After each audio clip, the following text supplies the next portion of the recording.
Dali coined the term paranoia criticism to describe the method he developed of searching his subconscious for images. He claimed that these images were beyond his control, but the other surrealists were beginning to find some of his notions quite unacceptable. Matters came to a head in 1934 when he painted The Enigma of William Tell, in which he savagely distorted the figure of Lenin.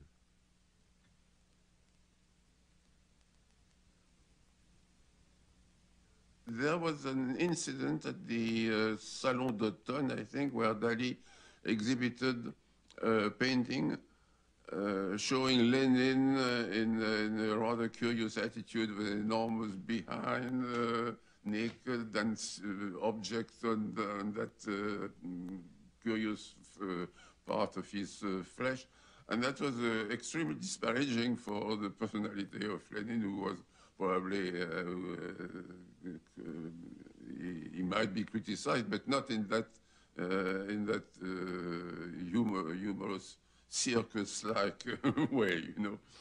And Dali was called to answer for his painting, things like that. At the Surrealist headquarters at 42 Rue Fontaine, Dali was put on trial.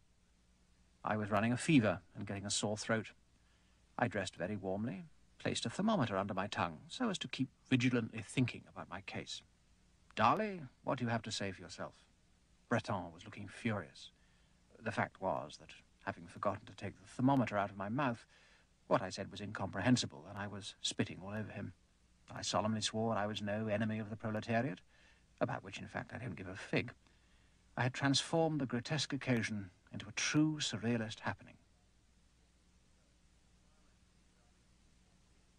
The trial ended with Dali being formally expelled from the Surrealist movement for his deviant political views. Dali dijo, Picasso es un español, yo también, Picasso es un genio, yo también, Picasso es comunista, yo tampoco. Y entonces yo ya en este momento me declaré apolítico totalmente, pero al mismo tiempo monárquico y anarquista, pero no políticamente, metafísicamente. O sea que si de pronto al rey, nuestro rey que quiero tanto, hubiera un partido político para apoyarlo, tampoco quisiera yo nunca meterme en este partido.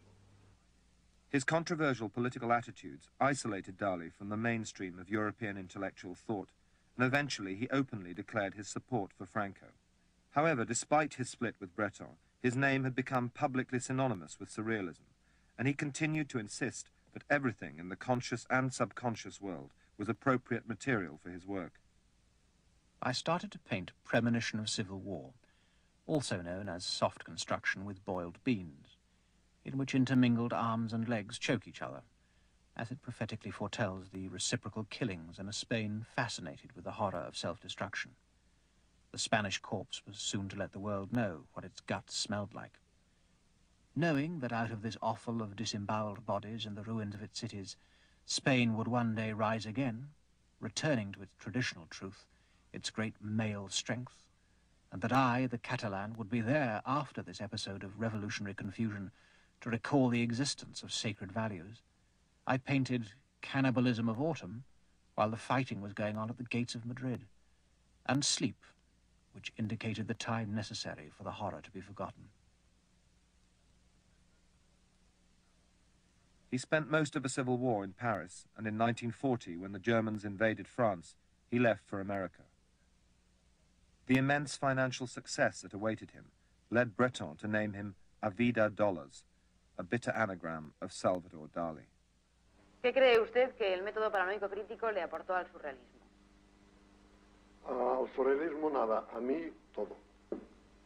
Además, cuando yo llegué a Nueva York y me pidieron una definición de qué es el surrealismo, Dalí dijo, el surrealismo soy yo.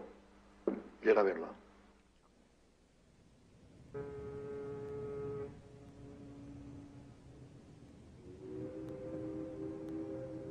In America, Dali went out of his way to court publicity, and he became a celebrity when his face appeared on the cover of Time magazine. Soon after, he was arrested for smashing the window of a Fifth Avenue department store which had dared to alter the display he'd designed. The judge acquitted him of the offense, but as a parting shot, Dali wrote a pamphlet broadcasting the independence of the imagination and the rights of man to his own madness. The resulting publicity secured his notoriety. I always welcome Mr. and Mrs. A. Reynolds Morse, the founders of the Salvador Dali Museum, my fans. I look at them greedily. Since I first met them on my arrival in the U.S., they have devoted their entire fortune to the purchase of my pictures. They know all my work better than I and collect everything that I publish. I'm only sorry their example has not caught on better.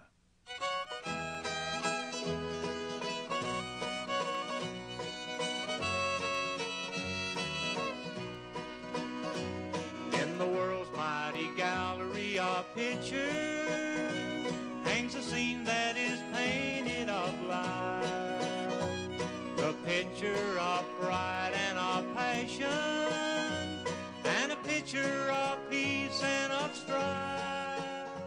Over the years, we bought 95 paintings, and just quite by chance, not by design, they turned out to provide a panoramic view of Dali from his earliest to his very last masterpiece, the Toreador. And how much is their current value? We estimate the current value is something around $100 million. Just a picture from life's other side. Someone had fell by the way, but life has gone out with the tide. That may have been happy someday. Like a poor old mother at home. The Morses became Dali's principal patrons. Often buying canvases hot off the easel, they amassed a collection which now contains a quarter of his entire output of oil paintings. This painting, Daddy Longlegs of the Evening Hope, painted in 1940 when Gala and Dali were able to come to the United States during the war years. And this was the first painting that was painted here in America. This painting is a war painting. And as you see, we have Winged Victory. We have an airplane, very softly done. The inkwell signifying the signing of the peace treaty. And yet, look at the Daddy Longlegs. In France, there's a proverb that says, if you see a Daddy Longlegs in the evening, you're going to have good luck the next day. And Dali has deliberately put the Daddy Longlegs into the painting. It was in 1942 when a friend of ours brought back 3 paintings from New York, and we were just intrigued with these, and we decided that we should try to buy one ourselves, and we did. And that was called Daddy Longlegs of the Evening Hope. It was really a very strange painting at the time, with strange objects in it, and my father was scandalized, and so were our friends. So you might say that we were pretty avant-garde in our tastes. What particularly interested you about Dali's paintings then? It was the technique and the nostalgia of the deep landscapes and the meticulous way in which he painted. That just thrilled us. And although other people were painting in an abstract fashion, we never wanted anything like that once we had seen Dali.